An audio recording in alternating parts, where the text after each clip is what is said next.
ബഹളങ്ങളൊന്നും ഉണ്ടാക്കാതെ പോകണമെന്ന് ആഗ്രഹിക്കുന്ന ഒരാളാണ്. അപ്പം ഞാനൊക്കെ ഒരു ജീവിതത്തിൻ്റെ മുക്കാൽ ഭാഗവും അല്ലെങ്കിൽ അതിന് 80% കഴിഞ്ഞിരിക്കുന്ന ആളുകളാണ്. ഞാൻ പറയുന്നത്, ഞാൻ പുതിയ തലമുറയ്ക്ക് പലതും പറഞ്ഞു കൊടുക്കേണ്ടതുണ്ട്, പറഞ്ഞ് മനസ്സിലാക്കേണ്ടതുണ്ട്. അങ്ങനെയല്ല, അത് കാണിക്കാൻ തെറ്റാണ്. അപ്പോൾ സിനിമയിൽ പക്ഷേ എല്ലാവരും മോശക്കാരല്ല. ഇവിടെ നല്ലവരുണ്ട്, വളരെ നല്ലവരുണ്ട്, ഒരുപാട് മനുഷ്യത്വമുള്ളവരുണ്ട്. അതല്ല, ഈ സിനിമയിൽ ഒരു പാട് വരും. ഈ സിനിമയിൽ നിർമ്മാതാവ് അല്ലെങ്കിൽ സംവിധായകൻ അല്ലെങ്കിൽ അഭിനയിച്ച ആണുങ്ങൾ മുഴുവൻ ഒരു പെൺകുട്ടികളെയും ഉപദ്രവിച്ചിട്ടില്ല എന്ന് എഴുതി കാണിക്കേണ്ട അവസ്ഥയാണ് ഇപ്പോൾ വന്നിരിക്കുന്നത്. മനസ്സിലായി? സത്യത്തിന് വേണ്ടി ശബ്ദം ഉയർത്തുന്ന നാളെ അവസരങ്ങൾ നഷ്ടപ്പെടും, അല്ലെങ്കിൽ എന്തെങ്കിലും പ്രശ്നമുണ്ടാകുമെന്ന് പറഞ്ഞ് ഒളിച്ചോടുന്നവരിൽ നിന്നും സാറ് വളരെ വ്യത്യസ്തനാണ്. ഏതൊരു കാര്യത്തിനും സത്യം എന്താണെന്ന് അങ്ങനെ വിളിച്ച് പറയുന്നുണ്ട്. ഇപ്പോൾ സംസാരിക്കുമ്പോൾ തന്നെ അറിയാം. അപ്പോൾ ഇത്തരം ഒരു രീതി ഇവിടുത്തെ മലയാള സിനിമയിൽ ആൾക്കാർ ഉൾക്കൊള്ളുമോ? ഇത് കാരണം മറ്റെന്തെങ്കിലും പ്രശ്നങ്ങൾ, ഒതുക്കലുകൾ ബാക്കിയുള്ളവർ പേടിക്കുന്നത് പോലെ സാറിന്? എനിക്ക് പിന്നെ ഒരു സംഭവം എന്ന് വെച്ചാൽ, ഞാൻ ഇത്ര സീനിയർ ആയതുകൊണ്ട് പലരും എന്നെ അങ്ങോട്ട് ഒഴിവാക്കിയിട്ടുണ്ട് പല കാര്യത്തിലും. പിന്നെ ഞാൻ അല്ലാത്ത അവരുടെ ഒന്നും ആവശ്യമില്ലാത്ത കാര്യത്തിലൊന്നും പോകാറില്ല ഒന്നിനും. അപ്പം ഞാനൊരു ഒതുങ്ങിയൊക്കെ കഴിയുന്ന ഒരാളാണ് ഇതായിട്ട്. ഇനി പടം കിട്ടുന്ന അത് ചെയ്യുന്നു, അത്രയൊക്കെ ഉള്ളൂ. അങ്ങനെ വലിയ ആർഭാടമോ വലിയ ബഹളങ്ങളോ ഒന്നും ഉണ്ടാക്കാതെ പോകണമെന്ന് ആഗ്രഹിക്കുന്ന ഒരാളാണ്. അപ്പം ഞാനൊക്കെ ഒരു ജീവിതത്തിൻ്റെ മുക്കാൽ ഭാഗവും അല്ലെങ്കിൽ അതിന് 80% കഴിഞ്ഞിരിക്കുന്ന ആളുകളാണ്. അവിടെയൊക്കെയാണ് ഞാൻ പറയുന്നത്, ഞാൻ പുതിയ തലമുറയ്ക്ക് പലതും പറഞ്ഞു കൊടുക്കേണ്ടതുണ്ട്, പറഞ്ഞ് മനസ്സിലാക്കേണ്ടതുണ്ട്. അങ്ങനെയല്ല, അത് കാണിക്കാൻ തെറ്റാണ് എന്ന് ചൂണ്ടിക്കാണിക്കാനുള്ള ഒരു ധാർമ്മികമായ ഉത്തരവാദിത്വം എന്നെപ്പോലൊരു മുതിർന്ന കലാകാരനുണ്ട്. അപ്പോൾ അത് ഞാൻ പാലിക്കപ്പെടണമെന്നാണ് ഞാൻ വിശ്വസിക്കുന്നത്. ചുമ്മാ മണിയടിച്ച് കുറച്ച് സാമ്പത്തികമോ അല്ലെങ്കിൽ കുറച്ച് ഉയർച്ചയോ നമുക്ക് കുറച്ച് ഇതെല്ലാം കിട്ടും. പക്ഷെ അതെല്ലാം ഞാനും ആയിപ്പോയതിനെ. ഒരു പക്ഷേ എൻ്റെ അനുഭവം ആദ്യത്തെ പ്രേമനസീറിൻ്റെ കൂടെ അല്ലായിരുന്നെങ്കിൽ, നസീർ സാറിൻ്റെ കൂടെ 3 പടങ്ങൾ വർക്ക് ചെയ്യാൻ കിട്ടിയപ്പോൾ കണ്ടിന്യൂസ് ആണ് 3 പടങ്ങൾ. അപ്പോൾ ഹീറോ ആയിട്ട് എൻ്റെ പടത്തിൽ. അപ്പോൾ ആ സ്കൂളെന്ന് പറഞ്ഞാൽ അത് നമ്മൾ വലിയ ഈ ഗുരുകുലത്തിലൊക്കെ പോയി പഠിച്ചിട്ട് വരുന്ന പോലെയാണ്. അവിടെ നിന്ന് വന്നവരൊന്നും വലിയ അതാണ്. അതെല്ലാം പറഞ്ഞു തരുന്നതും മനസ്സിലാക്കി തരുന്നത് ഞങ്ങളെയൊക്കെ ഒരുപാട് ഉപദേശിക്കും, കാര്യങ്ങളൊക്കെ പറഞ്ഞു തരും. ഇങ്ങനെ ആയിരിക്കണം എന്ന്. അത് നമ്മളിപ്പോൾ വലിയ ഗുരുക്കന്മാരുടെ കൂടെ പഠിക്കുന്നവൻ ആ വലിയ സന്യാസിമാരുടെ കൂടെയൊക്കെ അവരാരും പോക്കറ്റടിക്കാരോ മോശക്കാരോ കൊള്ളക്കാരോ ഒന്നും ആയിപ്പോയിട്ടില്ല. അവരൊക്കെ എപ്പോഴും നല്ല ഒരു നന്മകൾ ചിന്തിക്കുന്നവരായിരിക്കും. എന്ന് പറഞ്ഞ പോലെ ഞാനിപ്പോൾ ആദ്യമേ തന്നെ വേറെ മോശം പടങ്ങളിലൂടെയാണ് പോയിരുന്നെങ്കിൽ അങ്ങനെ പോയേനെ. ഈ സിനിമയിൽ വന്ന് പെടുന്നതെല്ലാം ഓരോ ഗ്രൂപ്പിൽ പെടുന്ന പോലെ, നമ്മൾ ഈ ആടുജീവിതത്തിൽ എന്ന സിനിമയിൽ കാണുന്ന പോലെ, ഒരു മോശപ്പെട്ട അറബിയുടെ കയ്യിലാണെങ്കിൽ അവൻ്റെ നാശമാണ് അതോടി. അവൻ അതിലോട്ട് പോകും. ഒരു നല്ല അറബിയുടെ കിട്ടി അവൻ രക്ഷപ്പെട്ട് പോരുന്നെന്ന് പറഞ്ഞ പോലെ ആണ് സിനിമയിലെ അനുഭവങ്ങൾ. അപ്പോൾ ഞാൻ ഒരുപാട് അനുഭവങ്ങളും ഒരുപാട് സംഭവങ്ങളെല്ലാം കണ്ടിട്ടുണ്ട്. ഇവരെല്ലാം കുഞ്ഞുങ്ങളായിട്ട് നടക്കുന്ന സമയത്ത് ഇന്നുള്ള പിള്ളേരെ, ഇപ്പോൾ പലരെയും ഫഹദിനെയായാലും അല്ലെങ്കിൽ പിന്നെ കീർത്തി സുരേഷിനെയായാലും മറ്റേ തമിഴിലെ മറ്റേ ഇവനെയൊക്കെ പ്രഭുദേവല്ല, നമ്മുടെ ചൗധരിയുടെ മുൻ, അവരെയൊക്കെ ഞാൻ എടുത്തുകൊണ്ട് നടന്നിട്ടുള്ള പിള്ളേരാണ്. അപ്പോൾ അതൊക്കെ കുഞ്ഞുങ്ങളായിരുന്നപ്പോൾ ഉള്ള കാണുന്നില്ല. അവരൊക്കെ വരുമ്പോൾ അവർക്കൊക്കെ അത് മനസ്സിലാക്കി കൊടുക്കണം. ഇങ്ങനെയൊക്കെ ആയിരിക്കണം. പിന്നെ മനുഷ്യത്വം ഏറ്റവും വലുത്. അത് ഇല്ലെങ്കിൽ പോയി, എത്ര പ്രഗത്ഭനായാലും എത്ര വലിയ ആളായാലും. അതിനാണ് നമ്മൾ പ്രേമനസീറിനെ മാതൃകയാക്കേണ്ടത്. അദ്ദേഹം ഒരുപാട് പേരെ സഹായിച്ചിരുന്നു, ഒരുപാട് പേരെ പഠിക്കാനും ആ ഇരുചെവി അറിയത്തില്ല. അദ്ദേഹം ചെയ്തിട്ടുള്ള പോലെ ചാരിറ്റി എൻ്റെ ജീവിതത്തിൽ ആരും ചെയ്തത് ഞാൻ കണ്ടിട്ടില്ല. മനസ്സിലായില്ല? അപ്പോൾ സിനിമയിൽ പക്ഷേ എല്ലാവരും മോശക്കാരല്ല. ഇവിടെ നല്ലവരുണ്ട്, വളരെ നല്ലവരുണ്ട്, ഒരുപാട് മനുഷ്യത്വമുള്ളവരുണ്ട്. അത് അഭിനേതാക്കളിൽ മാത്രമല്ല, നിർമ്മാതാക്കളിലുണ്ട് എനിക്കറിയാവുന്നത്. അപ്പോൾ അവരെയൊക്കെ പറ്റി എനിക്ക് പറയാനുണ്ട്. അതൊക്കെ ഞാൻ പിന്നീട് വെളിപ്പെടുത്തും. അതൊക്കെ ഇപ്പോൾ മൊത്തം സിനിമ ലോകം മുഴുവൻ ഇതിനകത്ത് ഇങ്ങനെ ഈ പീഡനത്തിനകത്ത് നിൽക്കുന്ന ഒരു സന്ദർഭമാണ് സിനിമ. തിയേറ്ററിലാണെങ്കിൽ കളക്ഷനും ഇല്ല. 5-6 പേരൊക്കെ ഉള്ള തിയേറ്റർ വരുന്നുണ്ട്. വലിയ പടങ്ങൾ വന്ന് ഇപ്പം ഓണത്തിന് കുറേ പടങ്ങൾ വരുന്നുണ്ട്. ഇതൊക്കെ എന്താണെന്നറിയാം. എല്ലാം സാധ്യതകൾ മുഴുവൻ ഇപ്പോൾ വേറെ പടങ്ങൾക്കും പല ഭാഷകളിലോട്ട് പോയി റിലീസ് വരെ നടക്കുന്നു. അതിൽ പച്ച പിടിച്ച് കയറാൻ വേണ്ടി പ്രൊഡ്യൂസർമാരിപ്പം നെട്ടോട്ട് ഓടിക്കൊണ്ടിരിക്കുകയാണ്. അതിൽ രണ്ടാമത് അതിനെ റെഡിയാക്കി എടുത്തുകൊണ്ട്. അപ്പോൾ അങ്ങനെയൊക്കെയുള്ളൊരവസ്ഥയിലാണ് ഇങ്ങനെയൊരു വിഷയം വന്നിരിക്കുന്നത്. പിന്നെ അമ്മയുടെയൊക്കെ ഇപ്പം ഞാൻ പറയുന്നത്, ഇപ്പോൾ ഇതിൽ ഇങ്ങനെ പോയാൽ, ഞാൻ തമാശ രീതിയിലാണെങ്കിലും പറയാറുണ്ട്, ഈ രീതിയിൽ മലയാള സിനിമ പൊയ്ക്കൊണ്ടിരുന്ന ഈ സിനിമ തുടങ്ങുമ്പം സിനിമയിലൊരു കാർഡ് കാണിക്കും. ഈ ചിത്രത്തിൽ ഒരു മൃഗങ്ങളെയും മറ്റൊന്നും ഉപദ്രവിച്ചിട്ടില്ല എന്ന് പറഞ്ഞല്ല, ഈ സിനിമയിൽ ഒരു കാർഡ് വരും. ഈ സിനിമയിൽ നിർമ്മാതാവ് അല്ലെങ്കിൽ സംവിധായകൻ അല്ലെങ്കിൽ അഭിനയിച്ച ആണുങ്ങൾ മുഴുവൻ ഒരു പെൺകുട്ടികളെയും ഉപദ്രവിച്ചിട്ടില്ല എന്ന് എഴുതി കാണിക്കേണ്ട അവസ്ഥയാണ് ഇപ്പോൾ വന്നിരിക്കുന്നത്. മനസ്സിലായില്ലേ? അപ്പോൾ അതാണ്. പിന്നെ ഈ ഞങ്ങൾ കളിയാക്കി പറയും, ഇനി ഇങ്ങനെ പോയാൽ അമ്മയുടെ എക്സിക്യൂട്ടീവ് ജയിലിൽ നടത്തേണ്ടി വരുമെന്നുള്ള ഇതിലൊക്കെ ഇറങ്ങുന്ന സാധനങ്ങളെ ഞാൻ പറയുന്നത്. അപ്പോൾ അതുപോലെ ആണ് അവസ്ഥ പോയിക്കൊണ്ടിരിക്കുന്നത്. പിന്നെ സിനിമയെ ഇല്ലായ്മ ചെയ്യണം, അതൊന്നും ചെയ്യാൻ വേണ്ടി ഇറങ്ങി അതൊന്നും നടക്കണ കാര്യമൊന്നുമില്ല. അതൊന്നും ഇതൊക്കെ താൽക്കാലികമായിട്ട് പ്രതിഭാസങ്ങൾ ഇങ്ങനെ പൊയ്ക്കൊണ്ടിരിക്കും. ഇത് അതിൻ്റെ കുറേ കറങ്ങി നല്ലത് വരും. താൽക്കാലികമായിട്ടുള്ള ഒരു കാര്യമാണെന്ന് സാർ പറഞ്ഞുകൊണ്ട് ഞാൻ ചോദിക്കുകയാണ്. നടൻ തിലകൻ ഒരു അതുല്യ പ്രതിഭ, അതുല്യ കലാകാരൻ തന്നെയാണ്. അന്നേ അദ്ദേഹം സിനിമയിൽ ഗുണ്ടായിസമുണ്ടും ഇത്തരം ലോബിയും കൊണ്ടെന്നും സ്ത്രീകൾക്കെതിരെ ഒരുപാട് ബുദ്ധിമുട്ടുകൾ അവർ അനുഭവിക്കുന്നുണ്ടെന്നൊക്കെ തുറന്നടിച്ച് സംസാരിച്ചൊരു വ്യക്തി തന്നെയാണ്. പക്ഷെ അദ്ദേഹം സിനിമയിൽ നിന്ന് വിലക്കപ്പെട്ടു. നല്ല അവസരങ്ങൾ, ക്രിസ്ത്യൻ ബ്രദേഴ്സ് പോലെയുള്ള സിനിമകൾ അദ്ദേഹത്തിന് നഷ്ടമായി. അതിന് കാരണം ഫെഫ്കയും അമ്മയുമാണെന്ന് അദ്ദേഹം തുറന്നടിച്ച് സംസാരിച്ചിട്ടുണ്ട്. അതുപോലെ ഒരുപാട് സീരിയലിലാണെങ്കിൽ പോലും ആത്മയുടെ പ്രസിഡന്റ് അദ്ദേഹത്തെ വിലക്കുകയാണ്. അപ്പോൾ അങ്ങനെ അത്തരം ഒരു മാറ്റി നിർത്തൽ സാറിന് അനുഭവപ്പെട്ടിട്ടുണ്ടോ? എന്തുകൊണ്ടായിരുന്നു ഇങ്ങനെ? ഉറപ്പായിട്ടും അതുണ്ട്. പക്ഷെ ഞാൻ അവിടെ പറയുന്നത് അന്ന് ഇവർ തിരുത്തപ്പെട്ടിട്ടില്ലായിരുന്നു ഈ സംഘടനകൾ. ഇപ്പോഴവർക്ക് മനസ്സിലായി ഒരാളുടെ ജോലി നിരോധിക്കാൻ പാടില്ല, അല്ലെങ്കിൽ അയാളുടെ ജോലിയിൽ നിന്ന് മാറ്റി വരുത്തുക അത് അവകാശമാണ്. അതിന് കേസ് വന്നു. കേസിൽ മറ്റേ കൊടുത്തവർ വിജയിക്കുകയും ചെയ്തു. ഇവർ ഫൈൻ അടക്കേണ്ടി വന്നു, അമ്മയും ഫെഫ്കാക്ക്. അങ്ങനെയൊക്കെയുള്ള സന്ദർഭം ഉണ്ടായി. അതോടുകൂടി തിരുത്തപ്പെട്ടു. തെറ്റുകൾ പറ്റിയിട്ടുണ്ട്. പക്ഷേ അവിടെ വേറൊരു കാര്യമുണ്ടായിരുന്നു, നിങ്ങൾ ആലോചിക്കണം. അന്ന് സാംസ്കാരിക മന്ത്രിയായിട്ടിരുന്നത്, ഇതിപ്പോഴും സാംസ്കാരിക മന്ത്രിമാരാണ് ഈ ശരിക്കും ഇച്ഛാശക്തിയോടെ പ്രവർത്തിക്കണം. അന്നിരുന്നത് MA ബേബിയാണ്. MA ബേബി സാംസ്കാരിക മന്ത്രിയായിട്ടിരിക്കുമ്പോഴാണ് ഇവരെ മാറ്റി നിർത്തുന്നത്. പിന്നെയാണ് ഒരൊറ്റ വാക്ക് മതി, അയാളുടെ ജോലിയിൽ നിന്ന് നിങ്ങൾ മാറ്റി നിർത്താൻ പാടില്ല, ഗവൺമെൻറ് നടപടിയെടുക്കുക, അങ്ങനെ ചെയ്യാൻ പാടില്ല എന്ന് പറഞ്ഞാൽ ഒരു വാക്ക് പറഞ്ഞാൽ മതി, അത് ഉണ്ടാവില്ലായിരുന്നു. പക്ഷെ അത് ആരും പറയുന്നുമില്ല. എന്താണ് പറയാത്തത്? അത് സത്യമല്ലേ സംഗതി? ഞാൻ പറഞ്ഞത് സത്യമല്ലേ? ഇപ്പം ഒരു തെറ്റ് ഒരു യൂണിയൻ്റെ കയ്യിൽ നിന്ന് അല്ലെങ്കിൽ ഒരു അസോസിയേഷൻ്റെ കയ്യിൽ നിന്ന് ഒരു തിരുത്തണം. അവിടെയാണ് അങ്ങയുടെ കഴിവ്. അപ്പോൾ അദ്ദേഹം പോലും ചെയ്തിട്ടില്ല. അദ്ദേഹമാണ് വലിയ വായനയും വലിയ അറിവും വലിയ സാഹിത്യമൊക്കെ ആയിട്ട് ബന്ധമുള്ള ഒരാളാണ്, സാംസ്കാരിക മന്ത്രിയായിട്ടിരുന്ന ആൾ. അത് തന്നെ തന്നെയാണ് ഇപ്പോഴും നടന്നുകൊണ്ടിരിക്കുന്നത്. ഇപ്പോഴും നടക്കുന്നത് എന്താണ്? ഇപ്പോഴത്തെ സാംസ്കാരിക മന്ത്രി എന്താണ്? ആരെങ്കിലും വരുമ്പം കൊടുക്കാമെന്നൊക്കെ പറഞ്ഞ് ഒഴിവാക്കാൻ 3 പെൺമക്കളുടെ തന്തയാണ് അദ്ദേഹം, അച്ഛനാണ്. അപ്പോൾ അതുപോലെ തന്നെ ഇതിനു മുമ്പ് ഒരു സിനിമയിലെ പ്രബല സംഘടന വിളിച്ച് പറഞ്ഞു, ഇപ്പോൾ പുതിയ തലമുറ മുഴുവൻ ഈ ലഹരി മാഫിയയുടെ അടിമപ്പെട്ടിരിക്കുകയാണെന്ന് പറഞ്ഞു. ഒരു പ്രസ്താവന ഇറക്കി. അവർ വ്യക്തമായിട്ട് ഇറക്കി, സംഘടനയാണ് പറയുന്നത്. ഇറക്കിയപ്പം ആളുകൾ മന്ത്രിയോട് ചോദിച്ചു, അങ്ങനെയാണെങ്കിൽ അത് പിടിച്ചുകൊണ്ട് വന്നാൽ തെളിവോടെ കൊണ്ടുവന്നാൽ ഞങ്ങൾ കേസെടുക്കാമെന്ന് പറയും. അതിന് മറുപടി പറഞ്ഞാരാണ്? നമ്മുടെ ജസ്റ്റിസ് കമാൽ പാഷ പറഞ്ഞു, മന്ത്രി എന്ത് മണ്ടത്തരോ പറയുന്നത്, അങ്ങനെ പറയാൻ പാടില്ല. ഒരു പ്രശ്നം കേട്ടാൽ അതിനെ അന്വേഷിച്ച് നിങ്ങളാണ് തെളിവ് കണ്ടെത്തേണ്ടത്. തെളിവ് കണ്ടെത്തി അവനെ അറസ്റ്റ് ചെയ്ത് 20 വർഷം അകത്ത് കിടക്കാനുള്ള കേസാണ് അത്. പിടിച്ചുകൊണ്ടുവന്ന് രക്തം പരിശോധിച്ച് ഇതിലുണ്ടോയെന്ന്, അന്ന് ഷൈൻ നിഗമത്തിൻ്റെ കേസെന്ന് അതിൽ പറഞ്ഞത് എന്ത് പറ്റി? അങ്ങേര് കമാൽ പാഷയുടെ കംപ്ലീറ്റ് സെക്യൂരിറ്റിയും പിൻവലിച്ച് അങ്ങേര് IS ഭീഷണി ഉണ്ടായിരുന്ന ആളാണ്. അതിൽ നിന്നെടുത്ത് അങ്ങേരെ എടുത്ത് മാറ്റി. അതാണ് തിരിച്ചു കിട്ടിയത്. അതാണ് ഇപ്പോഴത്തെ അത് തന്നെ. ജനം ഇളകിയപ്പോഴാണ് ഇപ്പോഴിതിന് നടപടി വന്നത്. ജനം ഇളകിയപ്പം ജനങ്ങൾ പറഞ്ഞു തെറ്റാണ്. ഘടകകക്ഷികൾ വിളിച്ച് പറഞ്ഞു, CPI പോലുള്ള അവർ പറഞ്ഞു ഇത് തെറ്റാണ്, ഇത് പോക്ക് അപകടമാണ്, ജനങ്ങൾ മുഴുവനെതിരാണ്, സ്ത്രീകൾക്കെതിരെ. അവിടെ സാംസ്കാരിക മന്ത്രിയുടെ പ്രസ്താവന, ഞാൻ സ്ത്രീകൾക്കെതിരല്ല എന്ന് പറയണമെങ്കിൽ എതിരാണ് എന്നൊരു അഭിപ്രായം ഉണ്ടാകുമ്പോഴാണല്ലോ അത് വരുന്നത്. മനസ്സിലായില്ലേ? അടുത്ത വീണ ജോർജ് അവർ വരുന്നു, നടപടിയെടുക്കുക, എത്ര ശക്തനായാലും കൊണ്ടിരുന്നു. അതാണ് ഈ മുഖ്യമന്ത്രി അപ്പോഴും വേണ്ടിയിട്ടില്ല. അല്ലാത്തവരൊക്കെ പരനാറി, മറ്റേ നികൃഷ്ടജീവി, മറ്റേ വൃത്തികെട്ടവൻ, മറ്റേ കുലംകുത്തി, വിവരദോഷി എന്നൊക്കെ വിളിക്കുന്ന ഇവരെയല്ലേ വിളിക്കേണ്ടത് ശരിക്കും? ഇവരെന്തുകൊണ്ട് വിളിക്കുന്നില്ല? അവരൊക്കെ ഇന്ത്യയിൽ കണ്ട മഹാനായ കലാകാരന്മാരും അവരൊക്കെ നികൃഷ്ട ജീവികളും. അതൊന്നും നമുക്ക് അതൊക്കെ കാണുമ്പോൾ ജനത്തിനറിയാം അതൊന്നും ശരിയല്ല. അവിടെ നിന്നൊക്കെ നീതി കിട്ടേണ്ട സ്ഥലങ്ങളാണ്. അവിടെയാണ് ഞാൻ പറഞ്ഞ MGRനെ പോലുള്ള ആളുകൾ ഇരുന്നപ്പം അന്ന് സുമൻ എന്ന് പറയുന്ന നടനുണ്ടായിരുന്നു തമിഴിൽ, ഇന്ന് വില്ലനായിട്ടൊക്കെ അഭിനയിക്കുന്നുണ്ടായിരുന്നു. അന്ന് അയാളുടെ ചെറുപ്പവും അയാൾ വലിയ സൂപ്പർ സ്റ്റാറായിട്ട് വരിക തമിഴ്നാട്ടിൽ. അന്നത്തെ കാലത്ത് വീഡിയോ ഇല്ല. അന്ന് ഇതിനകത്ത് ഒരു ബ്ലൂ ഫിലിം അയാളെടുത്ത് 16mm ഒരു പെൺകുട്ടിയുടെ അത് ആർക്കൊക്കെ കാണാനിട്ട് കൊടുത്തു.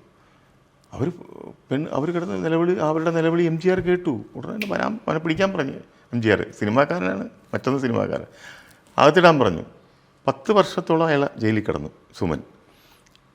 അത് മാത്രമല്ല, അങ്ങനെ നിർദ്ദേശം കൊടുത്ത് രഹസ്യമായിട്ട് അവനിട്ട് 4 പിട കൊടുക്കണമെന്ന് പറഞ്ഞു. അവനെ MGR 4 പിടയെന്ന് പറയാൻ എത്ര വർഷങ്ങളാണ് അവനെ ഉപദ്രവിച്ചത്. ഡെയിലി 2 അടി വെച്ച് ജയിലിൽ കിട്ടുമായിരുന്നെന്ന് ഞാൻ അറിഞ്ഞത്. അത്ര ഇത് ചെയ്ത ആളാണ്. അതാണ് ഞാൻ പറയുക ഇച്ഛാശക്തി. ഒരുപാട് നിയമത്തിലുണ്ടാകുന്ന പാളിച്ചകൾ തീർച്ചയായിട്ടും ഇതിന് ആഡപ്പ് ചെയ്യും. പിന്നെ അതല്ലേ ഇവരൊക്കെ അവിടെ അങ്ങനെ വല്ലതും പിന്നീട് ഉണ്ടായിട്ടുണ്ടോ? ഇല്ല. ഉരുക്ക് മുഷ്ടിക്കളുകൊണ്ട് നേരിടേണ്ട ചില സ്ഥലങ്ങളുണ്ട്. അവിടെ അത് തന്നെ പ്രയോഗിക്കണം. അല്ലാതെ നേരത്തെ പറഞ്ഞ പോലെ ഈ വലിയ ആളുകൾ 2-3 സ്ഥലത്തുണ്ട്. പാർട്ടിയുടെ അകത്ത് വലിയവൻ ചെയ്താൽ അവരെ രക്ഷപ്പെടുത്തി കൊടുക്കും, സിനിമയിൽ ചെയ്താൽ അവരെ രക്ഷപ്പെടുത്തി കൊടുക്കും, ഗുസ്തി മത്സരത്തിൽ ചെയ്താൽ അവരെ രക്ഷപ്പെടുത്തി കൊടുക്കും. ഇങ്ങനെ ഗവൺമെൻറ് പോയാൽ എന്ത് ചെയ്യാൻ പറ്റും? നീതി കിട്ടത്തില്ല. പിന്നെ കോടതി അഭിപ്രായിക്കും. ഇപ്പം ഇപ്പോഴുള്ള പ്രശ്നം എന്ന് വെച്ചാൽ ഇവർ ചെയ്യുന്നത് ഹൈക്കോടതി ഇടപെട്ട് കഴിഞ്ഞാൽ ഇത് ചിലപ്പോൾ കളറൊക്കെ മാറിക്കഴിഞ്ഞാൽ എല്ലാം പ്രശ്നമാകുന്നതുകൊണ്ടാണ് ഇതിനൊരു നടപടി വന്നത്. സാർ, എനിക്ക് ചോദിക്കാനുള്ളത് ആക്ടർ ശ്രീനാഥ് അദ്ദേഹത്തിൻ്റെ മരണത്തെക്കുറിച്ചാണ്. തിലകൻ അദ്ദേഹം പബ്ലിക്കായി പറഞ്ഞിരുന്നു അത് സാധാരണ ഒരു മരണമല്ല, തീർച്ചയായിട്ടും അതൊരു കൊലപാതകമാണ്. അതിന് അദ്ദേഹം എടുത്തു പറയുന്ന ഏറ്റവും ശക്തമായ ഒരു പോയിന്റ്, തൊട്ടടുത്ത് തൃശ്ശൂരൊക്കെ പോസ്റ്റ്മോർട്ടം നടത്താമായിരുന്നിട്ടും ആലപ്പുഴ കൊണ്ടുപോയാണ് പോസ്റ്റ്മോർട്ടം നടത്തുന്നത്. അന്ന് ആലപ്പുഴയിൽ ഫോറൻസിക് ഡിപ്പാർട്ട്മെൻറ്റിൽ അമ്മയുടെ ട്രഷററിൻ്റെ ഭാര്യ വർക്ക് ചെയ്തിരുന്നു എന്നൊരു പോയിന്റ് അദ്ദേഹം പറയുന്നുണ്ട്. അപ്പോൾ ഇത്തരം കൂട്ടിച്ചേർക്കലുകൾ അദ്ദേഹം മീഡിയയ്ക്ക് മുമ്പിൽ തുറന്നടിച്ച് സംസാരിക്കുമ്പോൾ ഇതിൽ എന്തെങ്കിലും വാസ്തവമുണ്ടോ? അതിനെപ്പറ്റി കൂടുതൽ അറിയാവുന്ന ഒരാളാണ് ഞാൻ. ഈ ശ്രീനാഥുമായിട്ട് ഏറ്റവും അടുത്ത് ഇടപഴകിയിട്ടുള്ള ആളാണ് ഞാൻ. ഇവിടെ ഉണ്ട്. അതുപോലെ അദ്ദേഹത്തിൻ്റെ വീട്ടിൽ താമസിച്ചിട്ടുണ്ട്. അദ്ദേഹത്തിൻ്റെ വളരെ അടുത്ത്, ഞങ്ങൾ മദ്രാസിൽ ഒരേ കാലത്ത് ഒന്നിച്ചുണ്ടായിരുന്നവരൊക്കെ. അയാൾ ശരിക്കും ഒരു ചെറിയ പ്രശ്നമുള്ള ആളാണ്. ഇങ്ങനെ പെട്ടെന്ന് ഇതാവുന്നതും പാനിക്കാവുന്നതും എന്തായാലും പറയുന്ന ഒരു മാനസിക വിഭ്രാന്തി പോലെ വരുന്ന ഒരാളാണ്. അതൊന്നും എല്ലാം പെട്ടെന്ന് അങ്ങനത്തെ ഒരു ക്യാരക്ടറാണ്. അയാൾക്ക് ചെറിയ പ്രശ്നങ്ങൾ പോലും താങ്ങാൻ പറ്റില്ല. അപ്പോൾ അവരുടെ ഷൂട്ടിങ് സ്ഥലത്ത് എന്തെങ്കിലും ഇഷ്യൂ ഉണ്ടായിക്കണം, അത് താങ്ങാൻ പറ്റാതെ അയാൾ ഒരിക്കലും ആരും അയാളെ കൊല്ലാനോ, അത് പ്രത്യേകിച്ച് മോഹൻലാലിനെ പോലുള്ളവരുടെ പടത്തിലൊന്നും അങ്ങനെ സംഭവിക്കത്തില്ല. അവരൊക്കെ വളരെ സ്നേഹത്തോടെ നോക്കത്തുള്ളൂ എല്ലാം. അയാൾക്ക് ഒഴിവാക്കുമെന്നൊക്കെ കണ്ടപ്പോഴാണ് അയാൾ ചെയ്തൊരു പണിയാണ് അത് എനിക്കറിയാം. അയാളുടെ ക്യാരക്ടർ അങ്ങനെയാണ്. അത് കുറച്ചുകൂടെ മയത്തിലൊക്കെ പറഞ്ഞിരുന്നെങ്കിൽ അയാൾ ചിലപ്പം അത് ഉണ്ടാവത്തില്ലായിരുന്നു സംഭവം. എന്തുകൊണ്ടാണ് തിലകൻ സാർ അതൊരു കൊലപാതകം? അത് അദ്ദേഹത്തിൻ്റെ വിശ്വാസമാണത്. അത് തോന്നുന്നതായിരിക്കും. പിന്നെ ഇതൊക്കെ പിണക്കമൊക്കെ വരുമ്പം അതിനെ മാറ്റി പറയുന്നത് അതൊക്കെ ബാക്കിയുള്ളവരൊന്നും മണ്ടന്മാരൊന്നുമല്ലോ. ബാക്കി ഞങ്ങൾക്കെല്ലാം അറിയാമല്ലോ എല്ലാം. അല്ലെങ്കിൽ ഞങ്ങളൊക്കെ അപ്പം കയറി ചാടി വീഴത്തില്ല അതിനകത്ത്.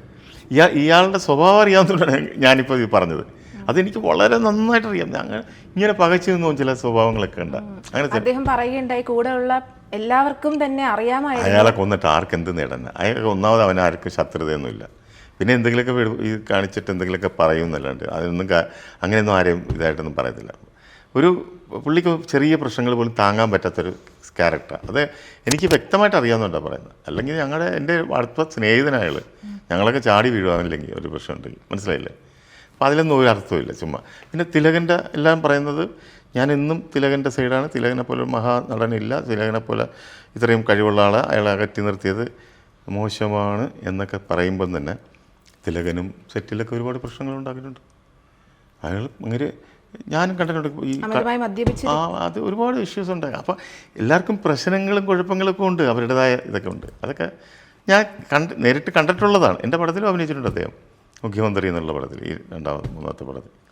അപ്പോൾ ഞാൻ പറയുന്നത് അത് പൂർണ്ണമായിട്ട് എല്ലാവരും നല്ലതെന്ന് പറയാനും ഒക്കത്തില്ല. അവിടെയൊക്കെയാണ് ഞാൻ പറയുന്നത് mister clean Prem Nazir, clean 100%, 100 mark, 916. ഇത്രയും സാറിൻ്റെ ഒരു സിനിമാ കരിയർ എടുത്തു നോക്കുമ്പോൾ അങ്ങനെ പറയാൻ പറ്റുന്ന ഒരേ ഒരാൾ അദ്ദേഹം തന്നെയാണ്. അത് തന്നെ ഉള്ളു, അത്രയേ ഉള്ളൂ. അത്രയൊന്നും ഇനി വരത്തില്ല ആരും. എങ്ങനെ അങ്ങനെ ഞാൻ എപ്പോഴും ആലോചിക്കും ഇങ്ങനെ ആവാൻ എങ്ങനെ പറ്റുമെന്ന് ആലോചിക്കും. ഒരിക്കലും അദ്ദേഹത്തിൻ്റെ അങ്ങനത്തെ കുറച്ച് ക്വാളിറ്റീസ് ഒന്ന് ഷെയർ ചെയ്യാമോ സർ? ഉറപ്പ് എത്രയോ പേരെ സഹായിച്ചിരിക്കുന്നു. ഞാനൊരു ഇത് പറയാം സംഭവം. എൻ്റെ അടുത്ത് ഞാനായിട്ട് അദ്ദേഹം ഒരുപാട് പിന്നീട് പിൽക്കാലത്ത് അന്ന് അദ്ദേഹത്തിൻ്റെ പടം ചെയ്യുമ്പോൾ ഞാൻ അന്നത്തെ ന്യൂജനാണ്. അത് കാരണം എന്നെ പുള്ളി എപ്പോഴും ചേർത്ത് നിർത്തി എന്നെ കൊണ്ടു നടക്കുകയൊക്കെ ചെയ്യും. അപ്പോൾ ഇവിടെ ഈ അദ്ദേഹം നമ്മുടെ വള്ളൂർ കോട്ടം എന്ന് പറയുന്ന സ്ഥലമുണ്ട് മദ്രാസിൽ, വള്ളൂർ കോട്ടം. അത് വലിയൊരു ഈ രാഷ്ട്രീയ ഇതൊക്കെ ഉള്ള ഏരിയയാണ്. അവിടെ പുള്ളി ഒരു ഹൈവേയിലൊരു മെയിൻ റോഡിലൊരു വലിയ കെട്ടിടം അഡ്വാൻസ് കൊടുത്തു വാങ്ങാൻ വേണ്ടി. അന്നത്തെ കാലത്ത് 65 ലക്ഷം രൂപ നേരിട്ട് അഡ്വാൻസ് കൊടുത്ത് ഇത്രയും ചെറിയ എമൗണ്ടേ ഉള്ളെന്ന്, 1 കോടി 2 കോടി. അന്ന് ഞാൻ പറയുന്ന ഒരു 10, 40, 80 കാലഘട്ടത്തിലാണ്. അപ്പോൾ ആ സമയത്ത് അദ്ദേഹം ഈ വില കൊടുത്തിട്ട് അഡ്വാൻസ് ചെയ്ത് 6 മാസം കഴിഞ്ഞ് രജിസ്ട്രേഷൻ. ഈ 6 മാസം കൊണ്ട് ഇത് ഭയങ്കര ബൂമിംഗ് ഉണ്ട്. അതിൻ്റെ 3 ഇരട്ടി വിലയായി ആ ഭാഗത്ത്. അപ്പോൾ എന്ത് ചെയ്തു, ഉടമസ്ഥൻ കാലുമാറി കേസ് കിടന്ന് വർഷങ്ങളായപ്പോഴാണ് നമ്മുടെയൊക്കെ പടത്തിൽ അഭിനയിക്കാൻ വരുന്നത്. ആ സമയത്ത് സാറെപ്പോഴും പറയും കേസുണ്ട് മറ്റുണ്ട്. അപ്പോൾ താഴത്തെ കോടതി എസ് സാറിന് അനുകൂലമായിട്ട് ചോദിച്ചു, അടുത്ത കോടതി അനുവദിച്ചു, പിന്നെ ഹൈക്കോടതി വന്നു കഴിഞ്ഞപ്പം അന്നത്തേക്ക് എസ് സാറിന് പത്മഭൂഷൺ ഇത് കിട്ടി രാജ്യം. ഹൈക്കോടതി വിധിയിൽ പ്രത്യേകം എഴുതി പത്മഭൂഷൺ കൊടുത്ത് രാജ്യം ആദരിച്ചൊരു വ്യക്തിയെ ഇത്രയും നാളിട്ട് കഷ്ടപ്പെടുത്തിയ അവന് ഒരു വേറെ ശിക്ഷയും ഒരു ഇത്ര രൂപ ഫൈനും ഒക്കെ ഇട്ട് തള്ളി. അയാൾ വീടിൻ്റെ ഉടമസ്ഥൻ ഹാർട്ട് അറ്റാക്കായിട്ട് വീട്ടിൽ വൈകുന്നേരം ഇപ്പം ആശുപത്രി എവിടെ വിജയ ഹോസ്പിറ്റൽ അഡ്മിറ്റായി. നസീർ സാർ അറിയുന്നു, പുള്ളി താങ്ങാം. നസീർ സാറിൻ്റെ ബെൻസ് കാർ നേരെ വിജയ ഹോസ്പിറ്റലിൽ ചെല്ലുന്നു. ഇതൊക്കെ ഞാൻ നസീറായിട്ട് ഷെയർ ചെയ്തിട്ടുള്ള കാര്യം. ചെന്നിരുന്നു, അയാൾ ഓക്സിജനും എല്ലാം കൊടുത്ത് കിടത്തിരിക്കുന്നു. അപ്പോൾ നസീർ സാറിന് അവിടെ പരിചയമുള്ള ഡോക്ടർമാരുള്ളതുകൊണ്ട് പുള്ളി അകത്ത് കിടത്തി. പുള്ളി അടുത്ത് ചെന്നപ്പോൾ അങ്ങേര് കരഞ്ഞുകൊണ്ട് സാറിൻ്റെ കയ്യിൽ കയറി പിടിച്ചു. കൈ കയറി പിടിച്ചു, സാർ കപ്പാത്തെങ്ക എനിക്ക് 3 പെൺകുഴന്തകൾ സാർ, 3 പെൺകുട്ടികളാണ് എന്നെ ഒന്ന് രക്ഷപ്പെടുത്തുക സാർ എന്ന് പറയുന്നു. ഇത് പോയാൽ അയാളെല്ലാം പോയെന്നുള്ളൂ. ഒട്ടും ആലോചിച്ചില്ല, അപ്പം തന്നെ പറയുന്നത് എനിക്ക് വേണ്ട, നിങ്ങളെടുത്തോ, ഒന്നും വിഷമിക്കേണ്ടത്. അയാൾ എത്രയോ നസീർ സാർ മരിച്ചു കുറേ നാൾ കഴിഞ്ഞ് അയാൾ വർഷങ്ങളോളം പിന്നെയും ജീവിച്ചു. അപ്പം ഇത് കോടികൾ കിട്ടുന്ന ഒരു സംഭവമാണ്. 2-3 അന്നത്തെ കോടി എന്ന് വെച്ചാൽ അന്നത്തെ 1 കോടി എന്ന് പറഞ്ഞാൽ ഇന്നത്തെ 100 കോടിയാണ്. അപ്പോൾ അത്രയും കിട്ടുന്ന പുള്ളി ഒരു സെക്കൻഡ് കൊണ്ടാണ് എത്ര പേരെ പഠിപ്പിച്ചു. ഡോക്ടേഴ്സും എഞ്ചിനീയേഴ്സും പാസ്സായി വന്ന കാരണം അടുത്ത MDക്ക് പോയിക്കോളാനാണ് പറയുന്നത്. MBBS എല്ലാം ഒരു മനുഷ്യൻ അറിഞ്ഞിട്ടില്ല. എനിക്കറിയാം ഒരുപാട് പേരെ സഹായിച്ചു. ചെവി അറിയാം കിട്ടുന്ന കാശിൻ്റെ. പക്ഷേ പുള്ളിക്കൊരു ലഹരിയായിരുന്നു ഈ സഹായിക്കുക എന്നുള്ളത്. അതിങ്ങനെ കൊടുത്തുകൊണ്ടിരിക്കും. പുള്ളിക്ക് വലിയ ഇഷ്ടമാണ്. അത് ഒരു പെർസെൻറ്റേ പുള്ളി എടുക്കത്തുള്ളൂ കിട്ടുന്ന പൈസ. ഇപ്പോഴും നോക്കൂ നിങ്ങൾ, അവരുടെ സാധാരണക്കാരെ പോലെ അങ്ങയുടെ അദ്ദേഹത്തിൻ്റെ മക്കളൊക്കെ ജീവിക്കുന്നത് വലിയ ആർഭാടമോ വലിയ ആളുകളോ 100 കണക്കിന് കോടിയൊന്നും ഉണ്ടാക്കി വെച്ചിട്ടില്ല. എന്താണ് ആവശ്യത്തിന് കാശും ആവശ്യത്തിന് ഇതും. ഞാൻ പറഞ്ഞ ഒരുപാട് അങ്ങയുടെ അദ്ദേഹത്തിൻ്റെ കഥ പറഞ്ഞാൽ ഇന്നൊന്നും തീരത്തില്ല. അതുപോലെയുണ്ട്. അതൊക്കെ പിന്നീട് ഒരു ദിവസം വിവരിക്കാം, നമുക്ക് വിളിക്കാം. ഓക്കെ സാർ, അപ്പോൾ അമ്മ എന്ന സംഘടന അതിലുണ്ടാകുന്ന പാളിച്ചകൾ തന്നെയാണ് ഇപ്പോൾ നടക്കുന്ന പല പ്രശ്നങ്ങൾക്കും കാരണം. അപ്പോൾ ഇനി അത് നല്ല രീതിയിൽ നയിക്കാൻ കഴിവുള്ള മലയാളത്തിലെ താരങ്ങൾ അല്ലെങ്കിൽ ഡയറക്ടേഴ്സ്, സാറിൻ്റെ മനസ്സിൽ സാർ ആലോചിക്കുമ്പോൾ ഇനി ഇവർ അതിൻ്റെ ഭരണം ഏറ്റെടുത്താൽ ആർട്ടിസ്റ്റ് അത് ഞാൻ പറയാം. അതിനകത്ത് ഏറ്റവും ആശാവഹമായി കണ്ട ഒരു കാഴ്ച ജഗദീഷ് ഒരു ഇതടിച്ചു. ജഗദീഷൊക്കെ ഒരുപാട് മാറി. കാരണം അദ്ദേഹത്തിന് ഇതുപോലെ ഭാര്യയൊക്കെ മരിച്ചു. വളരെ 3-4 പെൺപിള്ളേരൊക്കെയാണ് അദ്ദേഹം. ആ മനസ്ഥിതി മാറിയ വളരെ അനുകൂലമായിട്ടും പെൺകുട്ടികളുടെ നിലവിളി ജഗദീഷ് കേട്ട് കഴിഞ്ഞു. അതിനൊപ്പം നിൽക്കണം. നമ്മൾ ഇതിനെ ഒറ്റപ്പെട്ട സംഭവമായിട്ട് തള്ളാൻ പറ്റില്ല എന്ന് ശക്തമായ മുന്നറിയിപ്പ് ജഗദീഷ് കൊടുത്തു. ചേർത്തല ജയൻ എന്ന് പറയുന്നുണ്ടായിരുന്നു ഒരു ചാനലിൽ ഞാൻ കണ്ടു. അദ്ദേഹം പറഞ്ഞു, എല്ലാ ചാനലുകാരും അമ്മ എന്ന പദം ഉപയോഗിക്കുന്നില്ല ഇപ്പം, AMMA എന്ന് പറയുന്നുള്ളൂ. ഈ AMMA എന്ന് എന്താണെന്ന് ചോദിച്ചപ്പോൾ ഒരു ചാനൽ അവതാരക പറഞ്ഞു, അത് ഞങ്ങളുടെ നിലപാടാണ്. നിങ്ങൾ സ്ത്രീകൾക്ക് അമ്മ എന്ന് പറഞ്ഞാൽ എല്ലാവർക്കും തുല്യനീതിയാണ്, അതില്ല. അതുകൊണ്ട് അയാൾ പറഞ്ഞു, താമസിയാതെ ഞങ്ങൾ അത് മാറ്റിയിട്ട് അമ്മയെന്ന് വിളിപ്പിക്കുമെന്ന് പറയും. അതൊക്കെ നമുക്ക് വിശ്വാസവും ശുഭകരമായ വാർത്തകളുമാണ്. അതിലൊക്കെ നമുക്ക് വിശ്വാസം അർപ്പിക്കാം. എന്തായാലും നന്മകൾ വരട്ടെ, നല്ലത് വരട്ടെ. ഇനിയും ആരും കണ്ണീര് ഒഴുക്കാൻ ആ സാഹചര്യം ഉണ്ടാവാതിരിക്കട്ടെ. അവരുടെ പരാതികളും പരിഭവങ്ങളും പറയാനൊരു വേദികൾ ഉണ്ടാവട്ടെ. ഇത്രയും സമയം നമ്മളെല്ലാവരെയും ആശങ്കയിലാക്കുന്ന, കുഴപ്പത്തിലാക്കുന്ന ഒരുപാട് പ്രശ്നങ്ങൾ ഇവിടെ നടക്കുമ്പോൾ അതിനെക്കുറിച്ചൊക്കെ വളരെയധികം സത്യസന്ധതയോടെ മനസ്സറിഞ്ഞ് നമുക്ക് അതിനെക്കുറിച്ച് യാഥാർത്ഥ്യം എന്താണെന്ന് സാർ പറയുകയുണ്ടായി. ലാസ്റ്റ് സാറ് പറഞ്ഞതുപോലെ വലിയൊരു മാറ്റം വരട്ടെ. AMMA എന്നൊരു പദത്തിന് പകരം അമ്മ എന്ന് തന്നെ നമുക്കിനി വിളിക്കാനായിട്ട് സാധിക്കട്ടെ. നന്ദി sir, thank you so much.